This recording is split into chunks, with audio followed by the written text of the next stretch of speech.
বাহ, রান্নার কি সুন্দর ঘ্রাণ বেরোচ্ছে। যাই, ছেলেটা সে কখন থেকে না খেয়ে বসে আছে, ছেলেটাকে একটু খাবার দিয়ে আসি গে।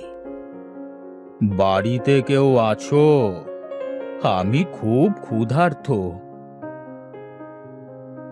আরে সাধু বাবা, হ্যাঁ হ্যাঁ, খেতে কেন দেব না, আসুন, আপনি বারান্দায় বসুন, আমি আপনাকে এখনই খেতে দিচ্ছি।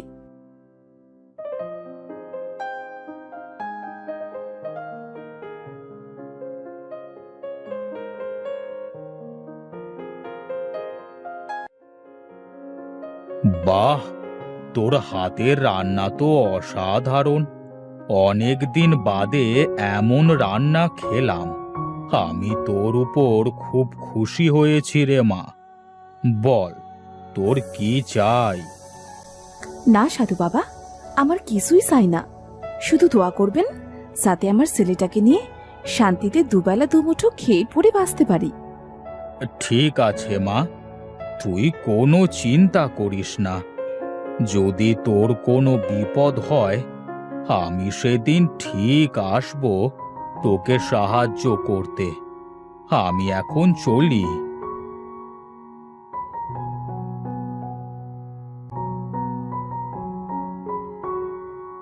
বাহ, কি সুন্দর ঘ্রাণ। খাদিজা যে কি করে এত সুন্দর রান্না করে কে জানে। আমি যদি এত সুন্দর রান্না করতে পারতাম তবে সে কি ভালো হতো। আমিও তো চেষ্টা করার পরেও তো কিছুতেই রান্না ভালো করতে পারি না। মা, ও মা, দেখো, আমি কত বড় মাছ ধরে এনেছি। এই মাছটা সুন্দর করে রান্না করো দেখি, অনেক ক্ষুধা পেয়েছে। তুই এত বড় মাছ কোথা থেকে পেলি রে বাবা? নদী থেকে ধরেছি মা। ঠিক আছে বাবা, তুই বস, আমি চট করে মাছ রান্না করে নিয়ে আসি।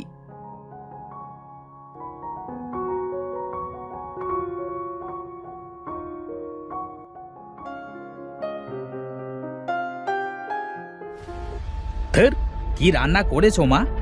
এত কষ্ট করে নদী থেকে মাছ ধরে আনলাম, আর তুমি যেভাবে রান্না করেছো এতে তো মুখে তোলা যাচ্ছে না। ড্যাডি, আমার খিদেই মারা গেল। বাবা, কোথায় যাচ্ছিস রে? দুমুঠো খেয়ে যা, না খেয়ে যাস নে রে বাবা। চত্ব সবের। না না, এই অমন রান্না আমি খেতে পারবো না। মা, তুমিই খাও, আমি চললাম। ওমর, ওমর, খেলতে যাবি না? আরে তানভীর বাবা যে, তা তুমি এখানে কি মনে করে বাবা? কিছু না কাকি, ওমরকে ডাকতে এসেছিলাম, খেলতে যাব। তুমি খেয়েছো? না গো কাকি, নদী থেকে একটা বিশাল বড় মাছ ধরে এনেছিলাম। ভাবলাম মা মাছটা স্বাদ করে রান্না করবে, আর আমি কবজি ডুবিয়ে খাবো। কিন্তু মা এমনভাবে রান্না করেছে সেটার মুখে উঠল না। সে কি বাবা, অনেক বেলা হয়েছে তো, এখনো খাওনি? সারাদিন না খেয়ে তুমি থাকবে কি করে? তুমি বরং ওমরের সাথে দুমুঠো খেয়ে নাও, তারপর না হয় খেলতে যাবে। হ্যাঁ তানভীর, খাবি আয়। বাহ কাকি, তোমার হাতের রান্না তো অনেক সুন্দর। হ্যাঁ হয়েছে বাবা, এখন খেয়ে নেই তো দেখি।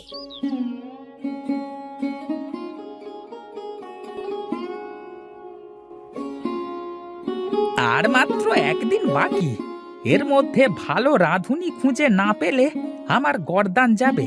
সারা গ্রাম খুঁজলাম, কিন্তু মনের মতো রাঁধুনি পেলাম না। কি যে করি! আহা হা হা, কি সুন্দর ঘ্রাণ! এত সুন্দর ঘ্রাণ কোথা থেকে আসছে? দেখতে হচ্ছে তো ব্যাপারটা। বাড়ি থেকে আছেন? একটু বেরিয়ে আসেন। কি আপনি? কি চাই? আমি হলাম এই মোড়ল মশাইয়ের নায়েব। আমি অনেক বিপদে পড়ে তোমার কাছে এসেছি।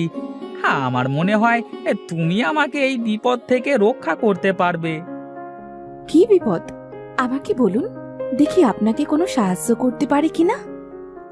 মোড়ল মশাইয়ের কঠিন অসুখ হয়েছে, কোনো কিছুতেই তার মুখে স্বাদ আসছে না।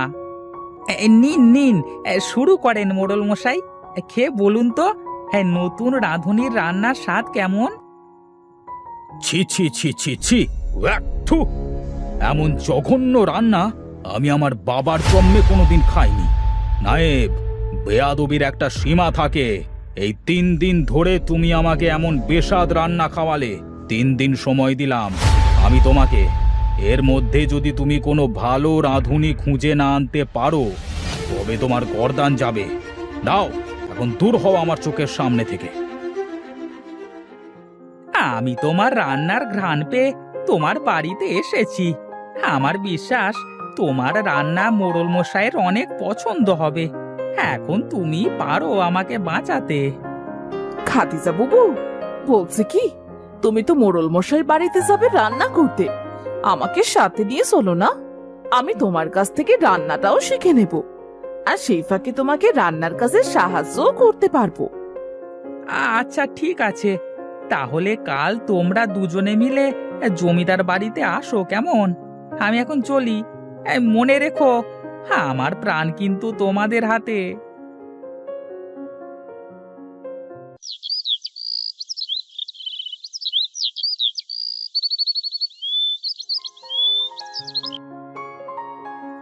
তোমরা এসেছো? এসো এসো, আমি তোমাদের রান্নাঘরে নিয়ে যাই। মোড়ল মশাইয়ের খাবার বেলা প্রায় হয়ে গেল। দ্রুত হাত চালিয়ে রান্না করো। ঠিক আছে নায়েব মশাই।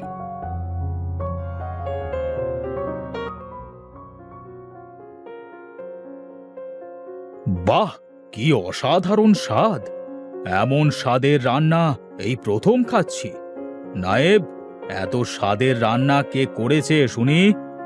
আগে মোড়ল মশাই নতুন রাঁধুনি করেছে রান্না।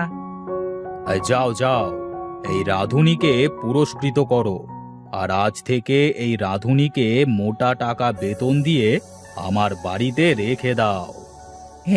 ঠিক আছে মোড়ল মশাই। বুবু, আজ আমি রান্না করি?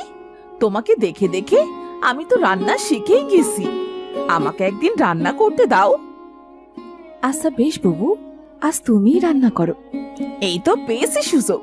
আজ এমন বাজে রান্না করব, আর সব দোষ চাপাবো খাদিজার ঘাড়ে। আমাকে দিয়ে এত খাটনি করায়, আমায় কিনা বেতন কম দেয়। আজ রান্নায় এমন নুন দেব যাতে খেয়েই মোড়লের গাল পুড়ে যায়।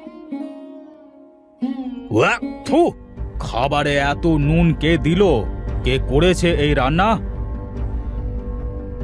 আগে মোড়ল মশাই, রান্না তো আজ খাদিজাই করেছে। নায়েব, নায়েব! জি জি জি, বলুন মোড়ল মশাই।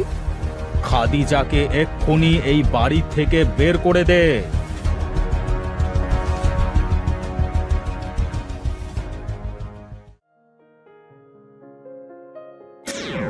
কি রে মা, তুই এখানে বসে এভাবে কাঁদছিস কেন? কি হয়েছে তোর? এই নে মা, তুই এই মশলাটা রাখ। তোর রান্না করা হয়ে গেলে রান্নায় মশলাটা 1 চামচ করে ব্যবহার করবি। দেখবি তোর রান্না কখনোই খারাপ হবে না। আপনাকে অনেক অনেক ধন্যবাদ সাধু বাবা।